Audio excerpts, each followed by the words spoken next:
Bonjour à toutes et à tous. Très heureux de vous accueillir pour ce webinaire CAPEB. Donc, je suis Nicolas Philibert, chargé de mission transition écologique et RSE au sein de la CAPEB Auvergne-Rhône-Alpes. Et je serai à l'animation aujourd'hui.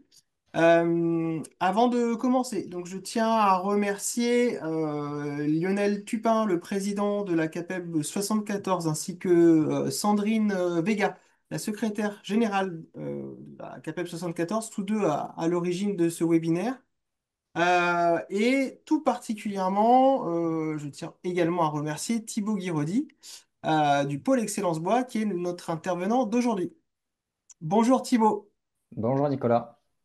Euh, Quelques petits points techniques avant d'entrer dans le vif du sujet. Donc les micros et les caméras sont volontairement coupés pour le public pour des questions de qualité de l'enregistrement, mais vous pouvez tout à fait poser vos questions dans le chat. On les relaiera au fil de l'eau ou on les traitera en fin de webinaire si on n'a pas eu le temps de tout couvrir.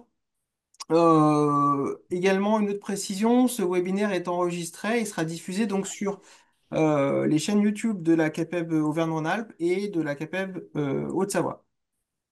Donc, sans plus attendre, je vous propose qu'on entre donc dans le sujet. Juste pour vous préciser, donc ce webinaire s'inscrit en fait dans une série d'interventions sur la thématique du bois local. Et donc, il traitera de l'un des sujets assez incontournables pour vous en Haute-Savoie, qui est la marque Bois Qualité Savoie. Euh, Vous allez voir, ça va vous être très bien expliqué par Thibaut. Voilà, Bois Qualité Savoie, c'est vraiment la marque qui permet aux professionnels de votre département de faire réseau localement. C'est assez incontournable. Mais je ne vais pas aller plus loin sur le sujet puisque Thibaut en parlera beaucoup mieux que moi. Thibaut, bah, je te passe sans plus attendre la parole pour présenter ce sujet. Merci Thibaut. Merci Nicolas. Bonjour à toutes et à tous. Voilà, donc en effet, Bois Qualité Savoie, l'une des marques de qualité de bois, de certification. C'est vrai qu'il y en a quelques-unes, disons pour la Haute-Savoie et aux alentours. Il y a Bois des Alpes, il y a l'AOC Bois de Chartreuse, il y a Bois du territoire massif central, Bois de France et Bois Qualité Savoie. Donc, l'idée, c'est, je crois que Bois des Alpes a déjà fait office d'un webinaire. Donc, moi, je vous parlais de BQS, un petit peu des différences et des complémentarités surtout qu'il y a entre ces marques.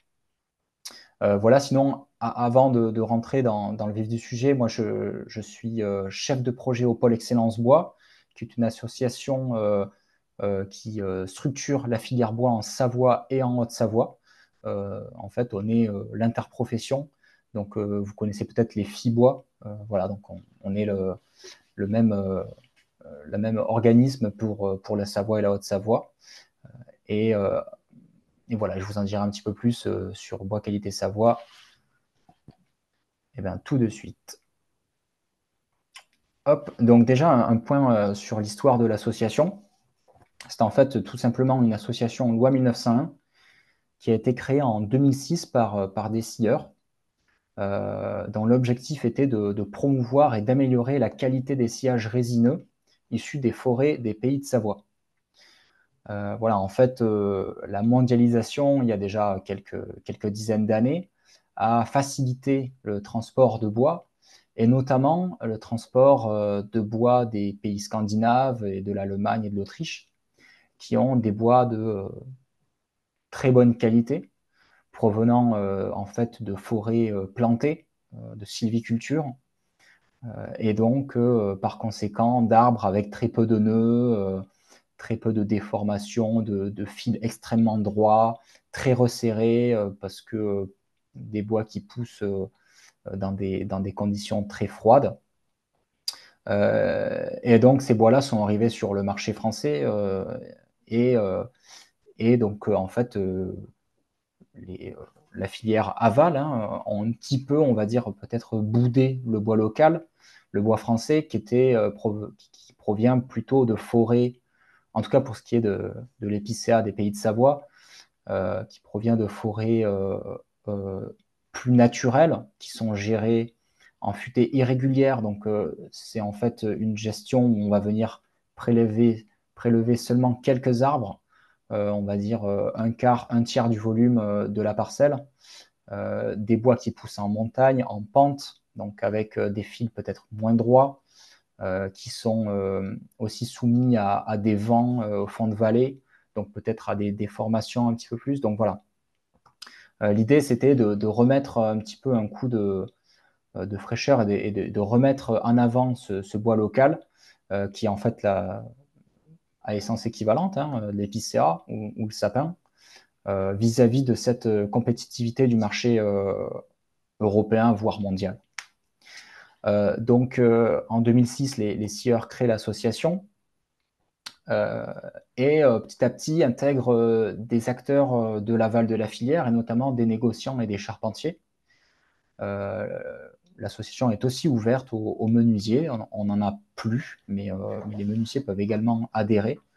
Ça s'explique notamment parce qu'on est sur du sapin et de l'épicéa et qu'en menuiserie, ce ne sont pas les essences privilégiées. Depuis 2020, l'association est animée par le pôle Excellence Bois. Avant, elle avait un salarié à temps plein, puisqu'elle avait répondu à un programme qui permettait de financer ces actions-là. Là, aujourd'hui, en fait, c'est le pôle Excellence Bois, dont je suis salarié, qui fait une prestation d'animation à l'association Bois Qualité Savoie, d'une valeur d'environ 25 jours par an. Donc voilà, ce qui limite assez les actions que l'on peut avoir dans l'association, mais qui quand même, vous allez voir après, est dynamique.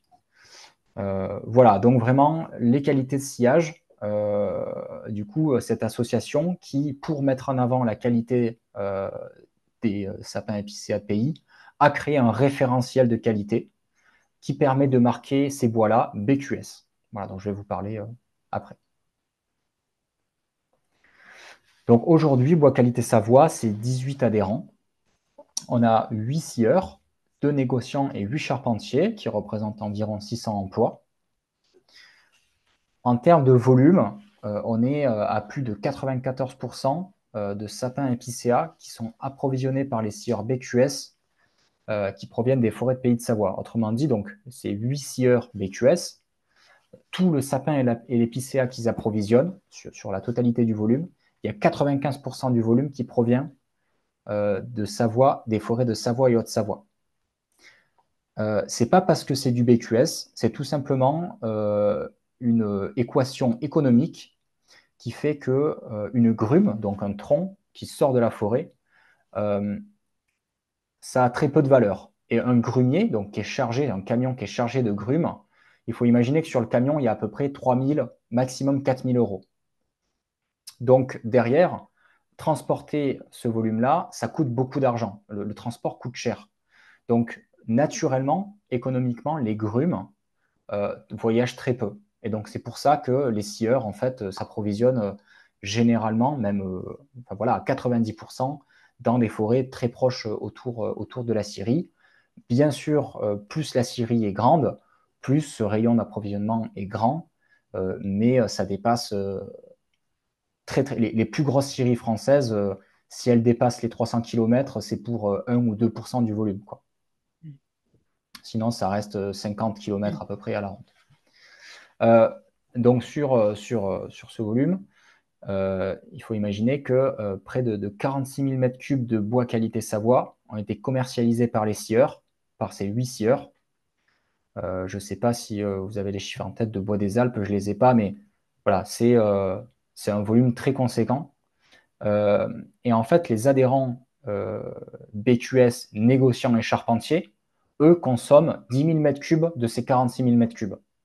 Donc, il faut imaginer qu'il y a 36 000 m3 de bois BQS produits par les scieurs qui partent dans la filière chez d'autres charpentiers, d'autres négociants, des fois en Savoie-Haute-Savoie, des fois au-delà. Voilà. Donc, Ouais. Thibaut, excuse-moi, ouais, donc ça veut dire que pour le coup, Oui, il y a une vraie consommation entre adhérents, enfin entre adhérents, oui, BQS, Ouais. mais il y a une vraie appétence pour des non-adhérents sur des produits marqués BQS. C'est ce que ça dit en gros, hein. Alors, euh, pas vraiment, parce qu'on nous retourne que finalement, les gens ne demandent pas spécialement du BQS. C'est Mhm. juste que les scieurs, eux, ne se posent pas la question. Dès qu'ils produisent du sapin et des épicéas qui rentrent dans les produits BQS, qu'on va voir tout à l'heure, ils le Mhm. marquent BQS. D'accord, Et ils l'intègrent dans volume sorti BQS. d'accord. Mais voilà, je suis pas sûr que... Pour certains, oui, mais c'est pas le... Voilà. Ok, très clair. Et donc, dans la vie de l'association, dans ces à peu près 25 jours de travail par an, on a bien sûr tous les conseils d'administration et l'assemblée générale à animer, à organiser. On a aussi des parlons bois qui sont en fait des portes ouvertes d'adhérents, euh, voilà, où on va visiter et on discute entre acteurs de la filière autour du bois local. Et puis d'autres projets, voilà, qu'on pourra peut-être développer tout à l'heure. Donc, je vous parlais de ce référentiel qui permet de maîtriser la qualité des bois. Donc, il vise déjà à l'accroître, cette qualité, et à apporter le maximum de valeur ajoutée sur ces deux essences, hein, puisque le référentiel BQS ne concerne que les essences de sapin épicéa issues des forêts de Pays de Savoie.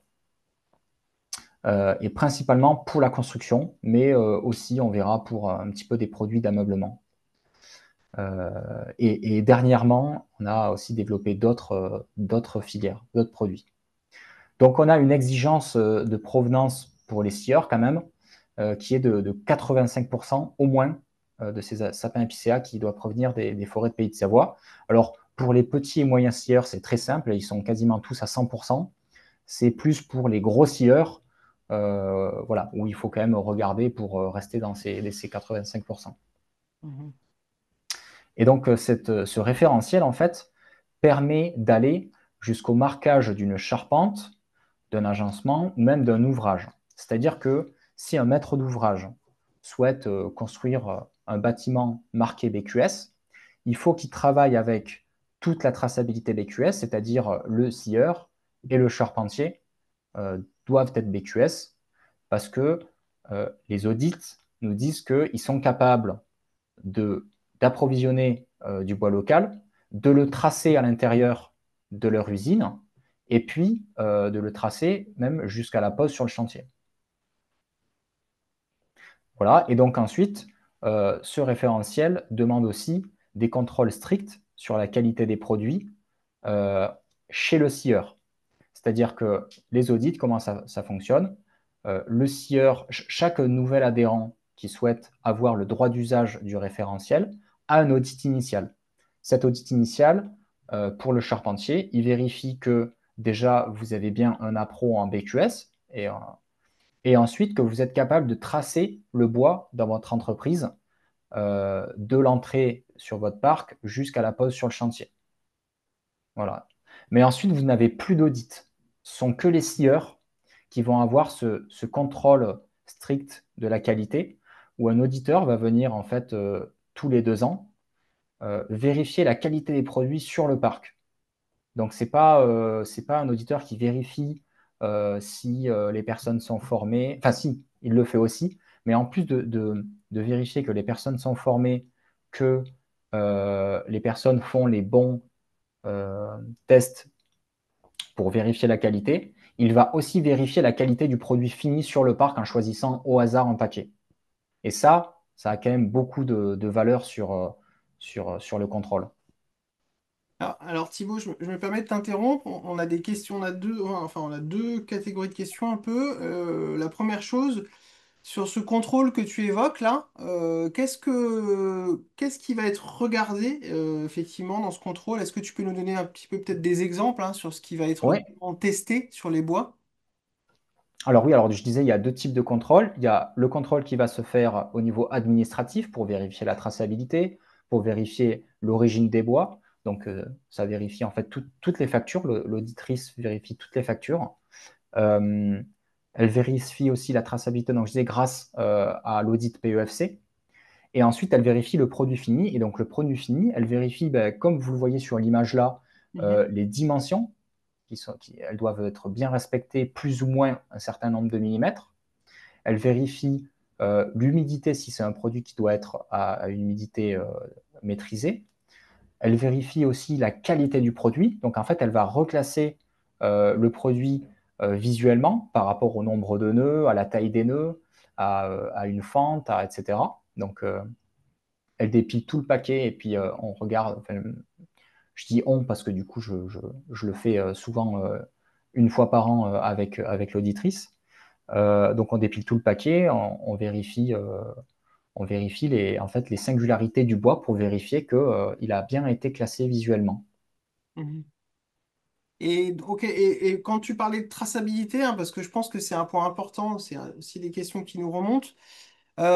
Si je comprends bien, il s'agit en fait d'une traçabilité administrative finalement. On est capable de faire le lien entre un exploitant forestier, un scieur, des lots qui vont être stockés puis traités en scierie et puis achetés après par des charpentiers dans le cadre d'un process administratif, c'est ça? Alors oui, alors pour entrer un petit peu dans le détail, donc l'auditrice vérifie toutes les entrées de grumes de la scierie.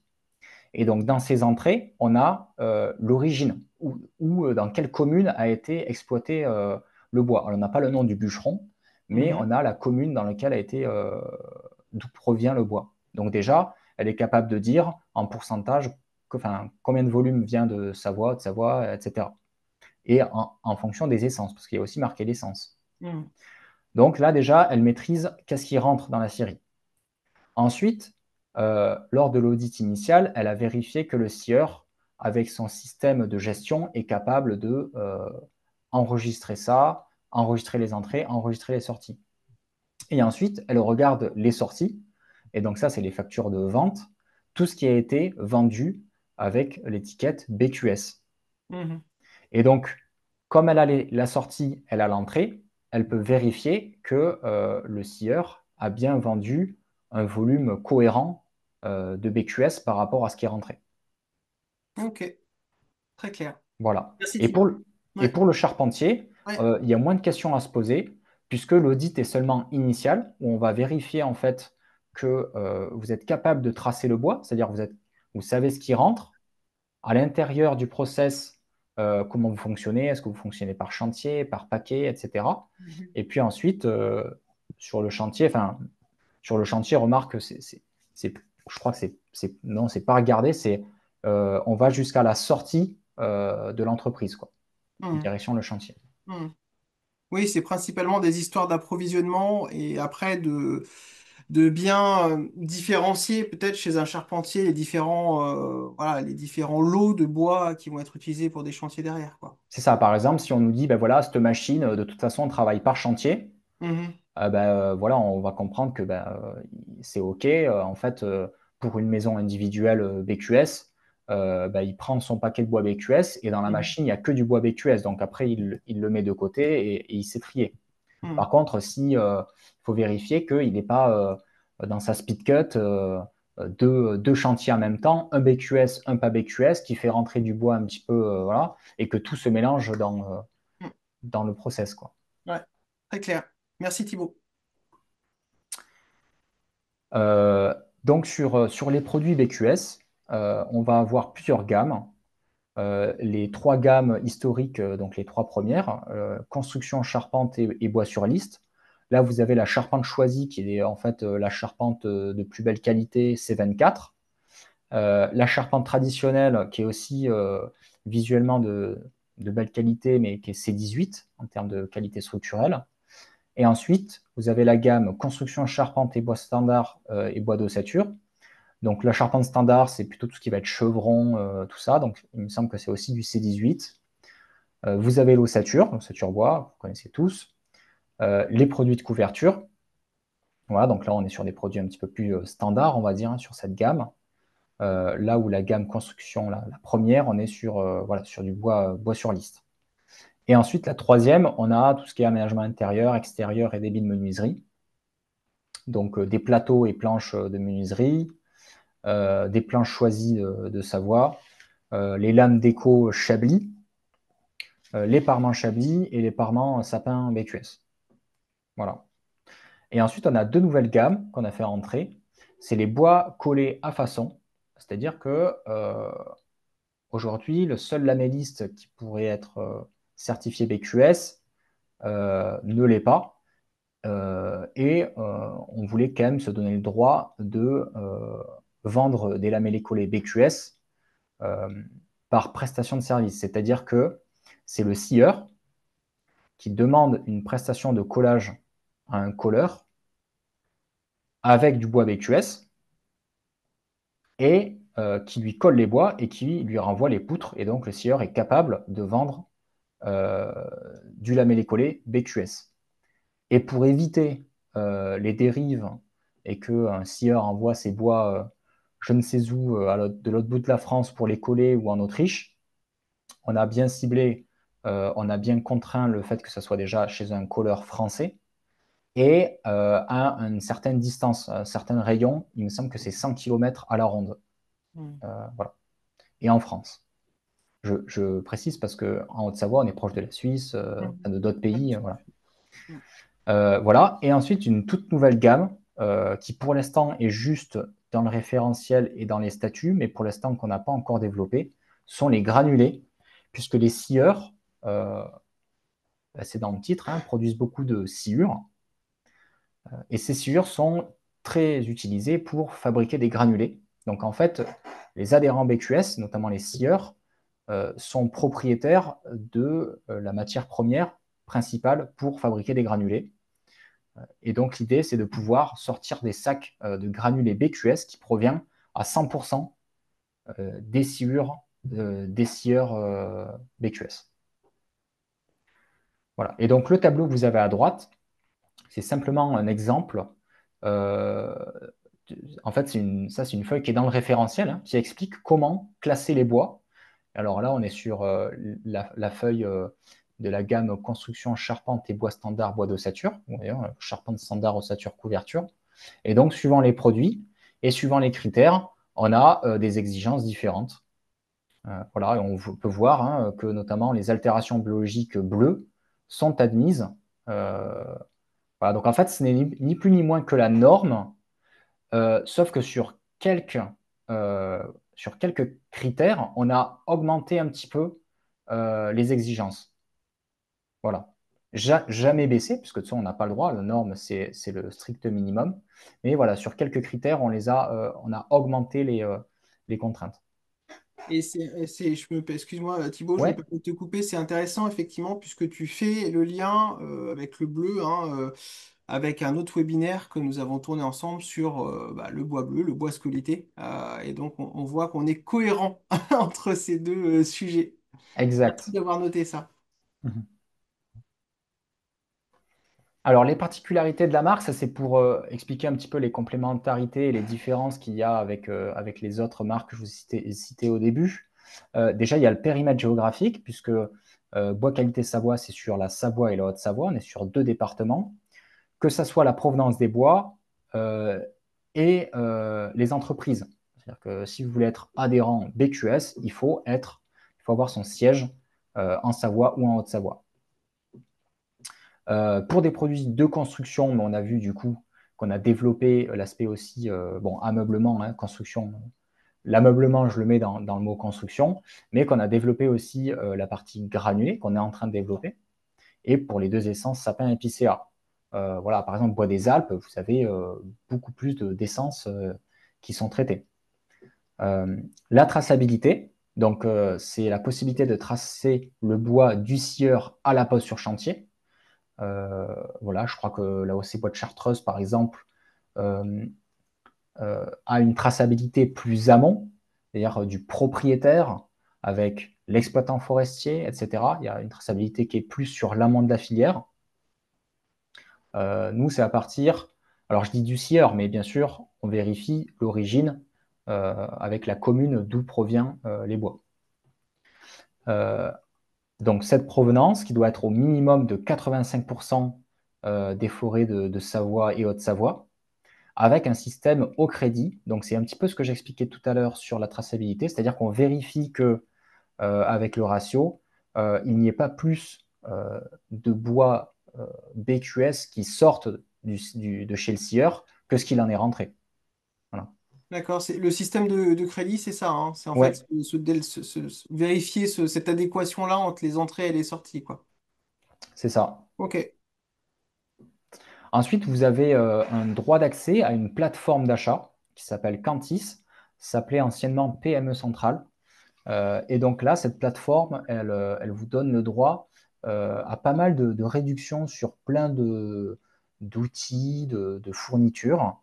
Euh, j'ai en tête notamment les véhicules.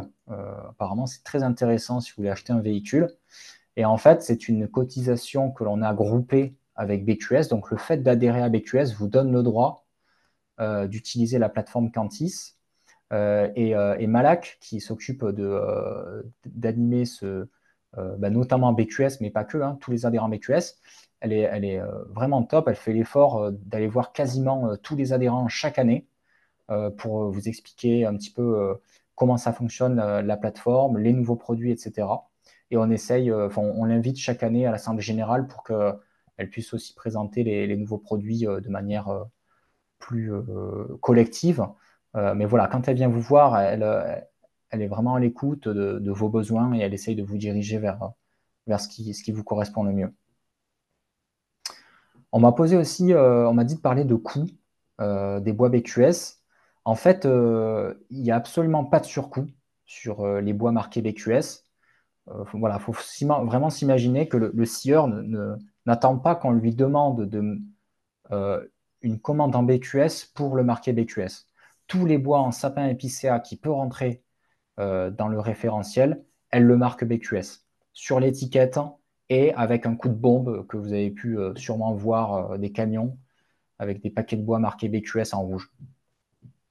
Oui, donc c'est important, hein, pour le coup, effectivement, Thibaut, d'évoquer ça parce que c'est pas forcément le cas tout le temps. Voilà, quand on parle de marque, de label, de certification. Donc là, effectivement, c'est une précision importante. Le fait qu'il n'y ait pas de surcoût. Voilà, le fait que voilà, vous avez juste la marque qui est là au prix du marché, quoi. C'est ça. C'est ça. Ensuite, on n'a pas de guide juridique comme peut l'avoir Bois des Alpes ou l'AOC Bois de Chartreuse qui permet de placer BQS dans les marchés publics. En fait, c'est aussi la raison pour laquelle il n'y a pas de surcoût. Si vous voulez, plus la marque est contraignante, plus vous avez de possibilités de la placer dans les marchés publics. Euh, mais du coup, plus c'est contraignant, plus ça impose des contraintes aux acteurs de la transformation du bois, et donc plus ils y passent du temps, et donc ça coûte cher, globalement, hein, pour Mhm. schématiser. Mhm. Voilà, ensuite, je voulais vous partager quelques témoignages de nos adhérents charpentiers, et notamment des raisons pour lesquelles ils ont intégré Bois Qualité Savoie. Ce qui ressort le plus, c'est le fait d'échanger régulièrement avec les confrères et consoeurs, mais aussi donc entre charpentiers, hein, mais aussi avec les deux négociants et les scieurs en fait adhérents. C'est un groupe du coup 18 adhérents qui est assez cosy. Du coup, on peut connaître tout le monde assez bien et parler du marché, tout ça. Donc il y a une cohésion qui est quand même assez importante et je trouve qui s'améliore d'année en année. Euh, Promouvoir le bois et les savoir-faire locaux. Donc voilà, ce sont des valeurs, hein, comme privilégier les circuits courts, avoir le contact direct avec le producteur. On utilise souvent ces termes quand on parle d'alimentation. Ça marche aussi pour le bois, hein. C'est quand même satisfaisant de savoir d'où vient le bois, d'avoir ce contact avec le scieur. Pérenniser les relations avec les fournisseurs locaux. Ça, je vous ramène à il y a 3 ans, quand le marché mondial s'est extrêmement tendu et que tous les fournisseurs de bois des pays scandinaves, allemands, autrichiens euh, ont fait x2, x3 sur leur prix. voire ne vous ont plus du tout fourni parce que les Américains payaient plus, eh ben, il faut savoir que les scieurs locaux ne se sont pas mis à ce niveau-là et ont continué de fournir, pour la plupart, hein, en tout cas moi pour ce qui sont des adhérents BQS, ont largement contribué ont largement continué à fournir leurs clients historiques. Ils ont fait ce qu'ils ont pu pour approvisionner les nouveaux clients qui venaient parce qu'ils n'arrivaient plus à s'approvisionner à l'import ou dans d'autres scieries françaises. Mais bien sûr, bah, ils n'ont pas pu répondre à tout. Donc, le fait de pérenniser ces relations fait que si on retrouve ce contexte-là tendu, eh ben, vous aurez un fournisseur local et avec des relations fortes. Oui, je Euh, me permets d'intervenir, Thibaut, parce que c'est intéressant, hein. Tu faisais le parallèle avec l'alimentation oui, tout à l'heure, et on parle souvent de souveraineté alimentaire, mais on parle moins de souveraineté dans la construction, notamment sur l'accès aux matériaux, et je pense que tu as tout à fait raison, on l'a vu, hein, effectivement, ça commence à se tendre quand il y a des épisodes type Covid, mais probablement on aura affaire malheureusement encore à ce genre de situation à l'avenir. Et donc, c'est pas un sujet annexe, quoi, hein. C'est un vrai gros sujet pour la construction, quoi. ouais, surtout qu'au niveau national, on n'est pas souverain, hein. En bois, on importe quand même beaucoup, bon, surtout des résineux. Euh, donc voilà, il y a encore du chemin à Mm. faire pour essayer. Alors le 100%, voilà, c'est peut-être pas l'objectif, mais de se recentrer un petit peu plus sur le bois local. Ouais, complètement. La plateforme d'achat Cantis, hein, c'est quand même, je l'ai mis dans cette position, mais c'est quand même quelque chose qui revient souvent auprès des charpentiers. Enfin, je sais plus, il y a un charpentier qui me partageait, ben voilà, moi j'ai acheté un véhicule et en fait, ça m'a payé mon adhésion à BQS pour 15 ans, quoi, avec, la, la, avec mince, la Avec le prix au promotion en cours, fait, ouais. voilà, qu'il a Ouais. pu avoir. Mm.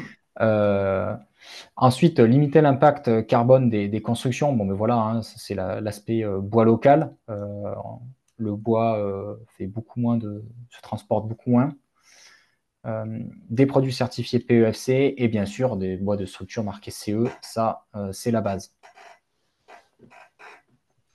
Alors maintenant, de façon un petit peu plus concrète, comment avoir accès à la marque BQS? Ça se fait en deux temps. Tout d'abord, on demande d'adhérer à l'association Bois Qualité Savoie. Pour ça, il faut faire une demande de parrainage à un scieur BQS chez qui vous vous approvisionnez déjà. Donc, si jamais vous approvisionnez chez aucun scieur BQS, déjà la première étape, c'est en contacter quelques-uns. Vous pouvez tous les trouver sur le site internet Bois Qualité Savoie. Et puis voilà, commencer à échanger et puis à s'approvisionner quelques produits d'abord, et puis voilà, petit à petit. Donc il y a cette demande de parrainage. Donc le scieur en fait fait un petit courrier en disant voilà, je fournis cette personne-là, tant de volume l'année passée, etc. Ensuite, il faut faire une demande d'adhésion au conseil d'administration, payer les droits d'entrée et la cotisation. Et là, vous êtes adhérent. Mais vous n'avez pas encore le droit d'utiliser la marque. Pour avoir le droit d'utiliser la marque, il faut faire une demande de droit d'usage au président. Ensuite, vous avez l'audit initial qui vérifie que vous êtes capable de tracer le bois notamment. Et puis, ensuite, vous réceptionnez du coup le droit d'usage de la marque et vous pourrez la mettre en avant auprès de vos clients. Voilà. Mm. Pour vous donner un ordre de grandeur des cotisations, euh, elles sont calculées en fonction de la taille de votre entreprise, donc inférieure à 21 salariés, entre 21 et 60 salariés et supérieure à 60 salariés. Et ensuite, elle est décroissante par rapport à la quantité de volume BQS que vous vous approvisionnez. Donc, plus vous allez approvisionner de bois BQS sur l'année, moins vous aurez une cotisation importante. Donc, si par exemple, vous avez 15 salariés et que vous avez approvisionné 830 mètres cubes de bois qualité Savoie l'année dernière, eh ben, vous serez ici entre 800 et 1300 mètres cubes et vous aurez une cotisation de 600 euros. Et avec cette cotisation, eh ben, vous avez le droit d'utiliser la marque, d'utiliser la plateforme Tantis, de participer à toutes nos manifestations. Thibaut, excuse-moi, j'ai une petite question qui nous remonte là, parce que c'était intéressant, donc tu parlais de l'utilisation de la marque vis-à-vis des clients finaux, hein. Est-ce que toi, tu peux nous peut-être nous donner des exemples de cas comme ça où on a un client final, alors je sais pas, public ou privé, hein, euh, qui avait bien ça en tête et qui avait cette exigence-là? Alors, il y a quelques particuliers qui sont très,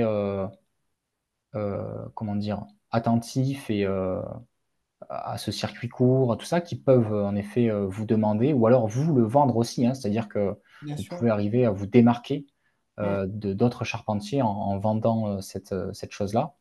Euh, donc voilà, ça peut être de la maison individuelle. Mais après, voilà, il y a plein de projets beaucoup plus gros comme le refuge du goûter. Dans le refuge du goûter, il y a des bois qualité Savoie.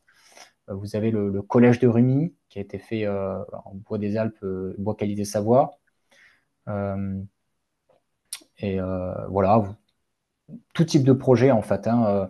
C'est soit la personne euh, vient vers vous avec cette exigence et du coup vous êtes capable de répondre, soit vous pouvez aussi l'utiliser pour vous démarquer. Il ne faut pas oublier ça.